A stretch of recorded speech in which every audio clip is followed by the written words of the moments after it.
बड़े आदर के साथ शहीदों को श्रद्धांजलि दी। भगत सिंह जी, सुखदेव, राजगुरु, उन लोगों को कल के दिन फांसी दी गई थी। उन्होंने देश को आज़ाद कराने के लिए सबसे बड़ी शहादत दी। अध्यक्ष महोदय, मुझे बेहद खुशी है कि वैसे तो हम सब लोग सभी शहीदों को नमन करते हैं, सभी स्वतंत्रता सेनानियों का आदर करते हैं, लेकिन उन सभी स्वतंत्रता सेनानियों में एक तरह से दो चमकते सितारे हैं, बाबा साहब अम्बेडकर और भगत सिंह। दिल्ली सरकार ने ये निर्णय लिया है कि बाबा साहब अम्बेडकर और भगत सिंह जी की तस्वीरें सभी दिल्ली सरकार के दफ्तरों में लगाई जाएंगी। कुछ दिन पहले पंजाब सरकार ने भी ये निर्णय लिया है कि पंजाब सरकार के भी सभी दफ्तरों में भगत सिंह और बाबा साहब अम्बेडकर की तस्वीरें लगाई जाएंगी। जब से ये ऐलान किया गया है, मैं तो सोच रहा था कि हमारे विपक्ष के साथी इसके ऊपर हमें बधाई देंगे, तारीफ करेंगे कि बहुत अच्छा निर्णय लिया गया। शुक्रिया।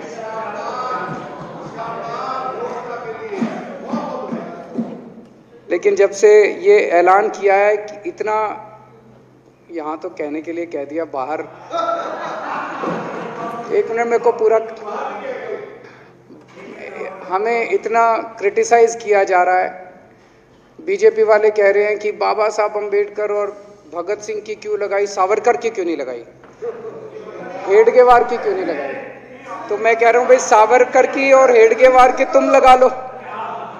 अब देखो, जो बोल रहे थे उसमें तो किसी ने टिप्पणी नहीं की। मैंने कहा भाई सावरकर की बोल रहे हैं, सावरकर की और हेडगेवार की तुम लगा लो, हम बाबा साहब अम्बेडकर की और भगत सिंह की लगा लेते हैं। कांग्रेस वाले चिल्ला रहे हैं, इंदिरा गांधी की क्यों नहीं लगाई, राजीव गांधी की क्यों नहीं लगाई, सोनिया गांधी की क्यों नहीं लगाई। तो हम कह रहे हैं भाई इंदिरा गांधी की तुम लगा लो, हम तो बाबा साहब अम्बेडकर की और भगत सिंह की लगाएंगे। अध्यक्ष महोदय, मेरे को पता नहीं था ये लोग बाबा साहब अम्बेडकर और भगत सिंह से ऐसी नफरत क्यों करते हैं सारे प्रतिपक्ष के लोग। मैं आपको बताता हूं क्यों करते हैं, और खासकर बीजेपी वाले बाबा साहब अम्बेडकर से इतनी नफरत क्यों करते हैं, मैं बताता हूं आपको। बाबा साहब अम्बेडकर ने संविधान बनाया, मैं बता देता हूं आपको, आप भी सेटिस्फाई हो जाओगे।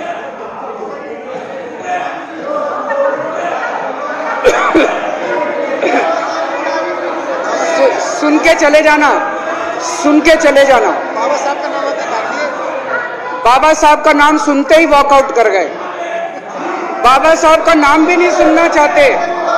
बाबा साहब अम्बेडकर का नाम सुनते ही सुन तो लो।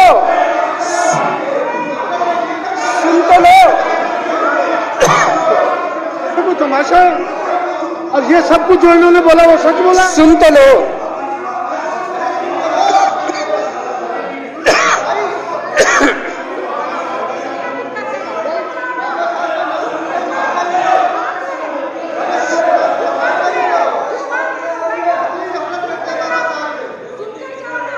बाबा साहब अम्बेडकर ने, सदस्यों से प्रार्थना कर रहा हूं, अध्यक्ष महोदय, बाबा साहब अम्बेडकर ने, मुख्यमंत्री जी बोल रहे हैं, डिस्टर्ब ना करें प्लीज।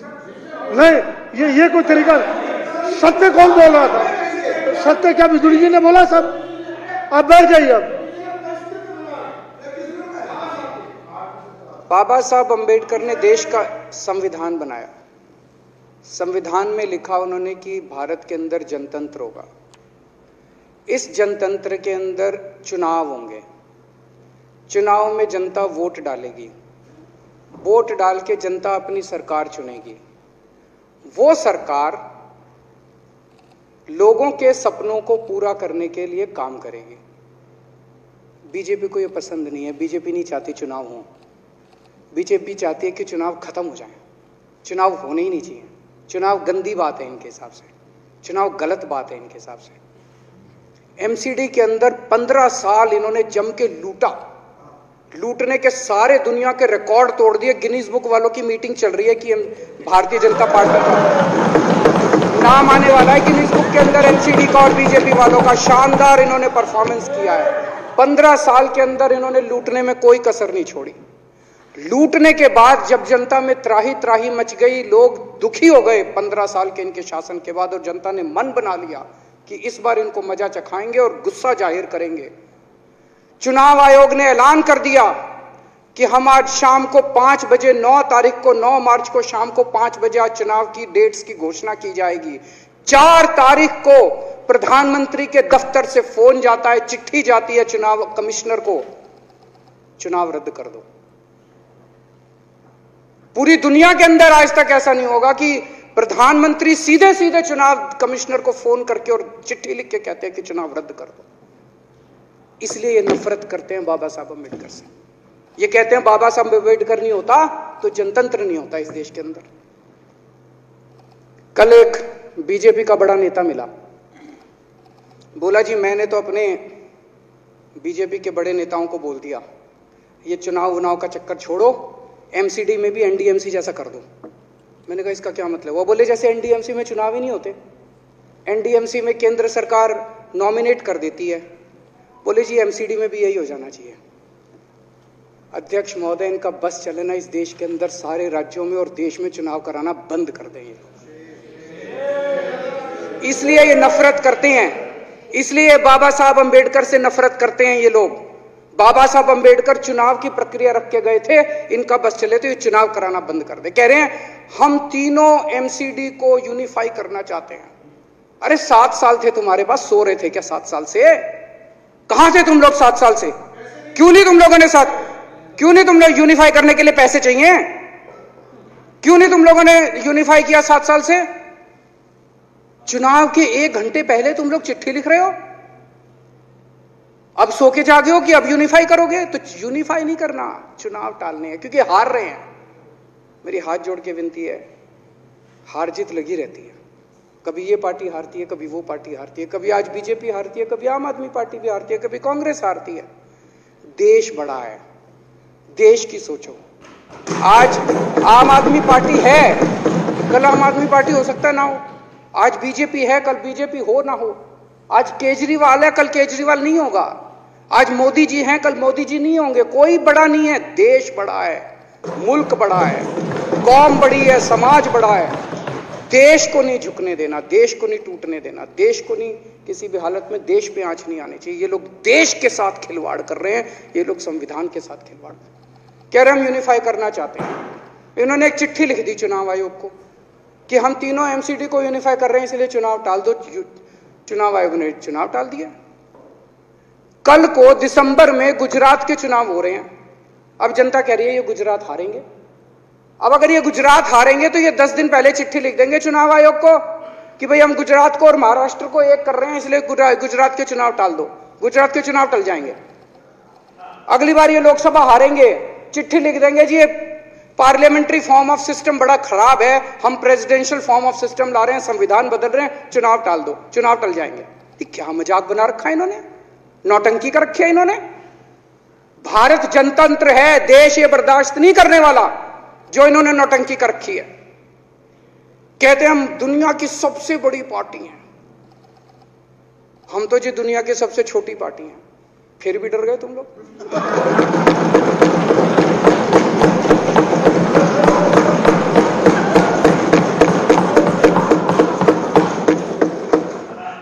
दुनिया की सबसे बड़ी पार्टी दुनिया की सबसे छोटी पार्टी से डर के भाग गई। क्या कायर हो यार।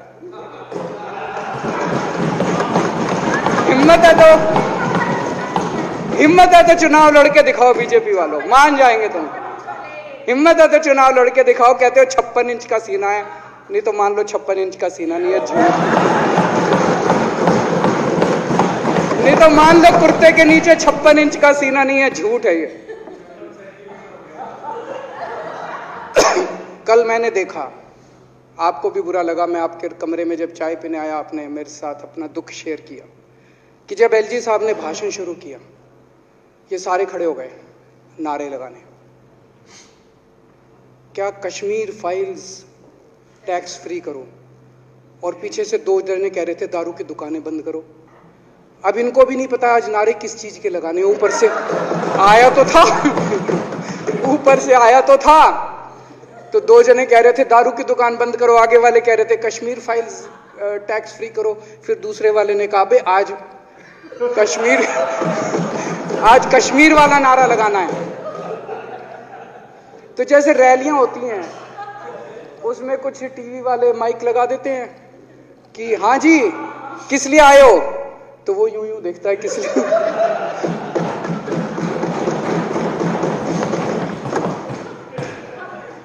क्या हाल बना दिया इनका। इसलिए थोड़ी राजनीति में आए थे, इसलिए थोड़ी राजनीति में आए थे। एक पिक्चर आई थी बंटी और बबली,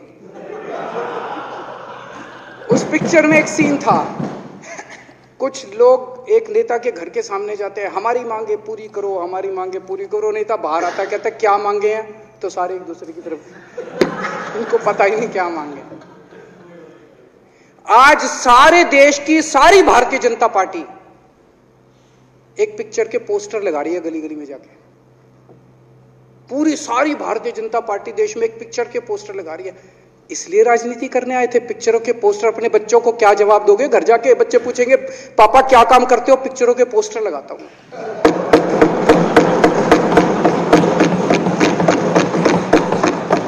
8 साल केंद्र सरकार चलाने के बाद अगर किसी देश के प्रधानमंत्री को विवेक अग्निहोत्री के चरणों में शरण लेनी पड़े तो इसका मतलब उस प्रधानमंत्री ने 8 साल में कोई काम नहीं किया। 8 साल खराब कर दिए। बताओ, विवेक अग्निहोत्री के चरणों में उनको शरण लेनी पड़ रही है, बचा लो बचा लो बचा लो। अगर किसी प्रधानमंत्री को कह रहे हैं कश्मीर फाइल्स टैक्स फ्री करो, अरे यूट्यूब पे डाल दो, फ्री हो जाएगी। टैक्स फ्री क्यों करा रहे हो? इतना ही तुमको शौक है, विवेक अग्निहोत्री को बोलो यूट्यूब पे डाल देगा, सारी पिक्चर फ्री है, सारे जने देख लेंगे एक ही दिन के अंदर। टैक्स फ्री की क्या जरूरत है? यूट्यूब पे क्यों नहीं डाल? कल एक मैंने अखबार में पढ़ा, हरियाणा के अंदर एक भारतीय जनता पार्टी का ही एक एमएलए था, उसने कहा आज मैं पार्क के अंदर इसकी फ्री स्क्रीनिंग करूंगा। तुरंत विवेक अग्निहोत्री का ट्वीट आया खट्टर साहब के, खट्टर साहब देखो ये फ्री में कर रहा है, इसको बोलो टिकट लेके करेगा। भाई साहब, कश्मीरी पंडितों के नाम पे कुछ लोग करोड़ों रुपए कमा रहे हैं और तुम लोगों को पोस्टर लगाने का काम दे दिया। आंखें खोलो, क्या कर रहे हो तुम लोग? वो करोड़ों कमा गया, कश्मीरी पंडितों के नाम पे करोड़ों कमा गया और तुम लोग पोस्टर लगाते रह गए। क्या हाल बना दिया तुम लोगों का यार। आंखें खोलो तुम लोग।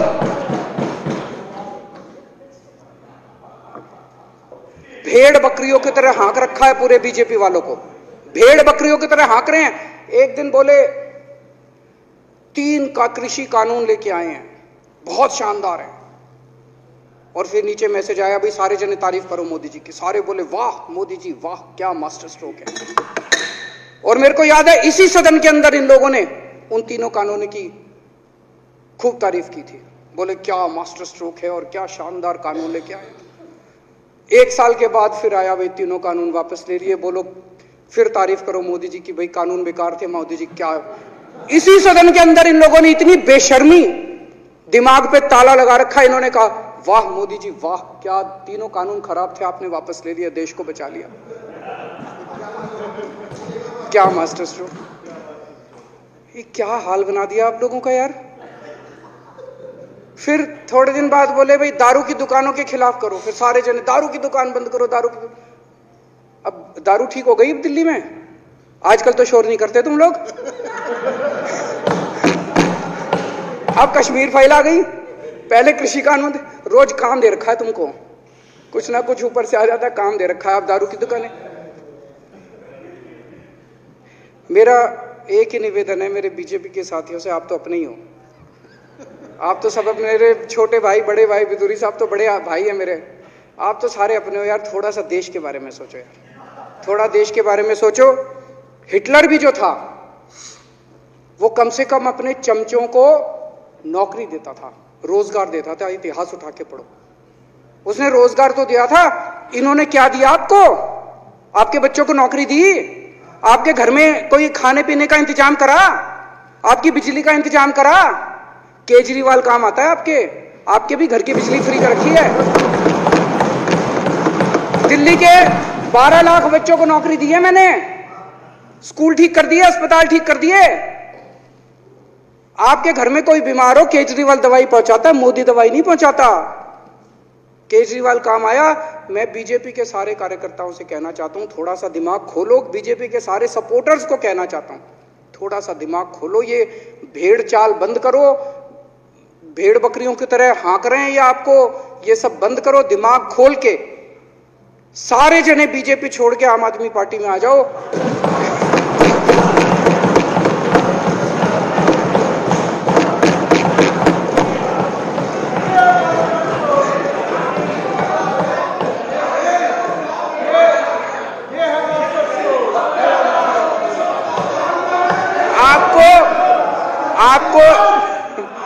आपको इज्जत मिलेगी, सम्मान मिलेगा। आपसे कतई झूठे नारे नहीं लगवाएंगे। राष्ट्र निर्माण में आपको साथ लेंगे, हम राष्ट्र निर्माण करेंगे आपके साथ मिलकर। ये पोस्टर भी नहीं लगवाएंगे झूठी फिल्मों के। और जो भी करना हो, कम से कम यार ये पिक्चर का प्रमोशन करना तो बंद करो। ये गंदे लगते हो तुम लोग, अच्छी शोभा नहीं देता आप लोगों को। यार आप अच्छे आदमी हो, कुछ करने आए थे राजनीति में, कहां पिक्चर के पोस्टर और प्रमोशन करने में लगा दिया। कल एलजी साहब की स्पीच पूरे देश ने सुनी। एलजी साहब को एक तरह से केंद्र सरकार का नुमाइंदा माना जाता है। एलजी साहब ने भी हमारी सरकार की कितनी तारीफ करी।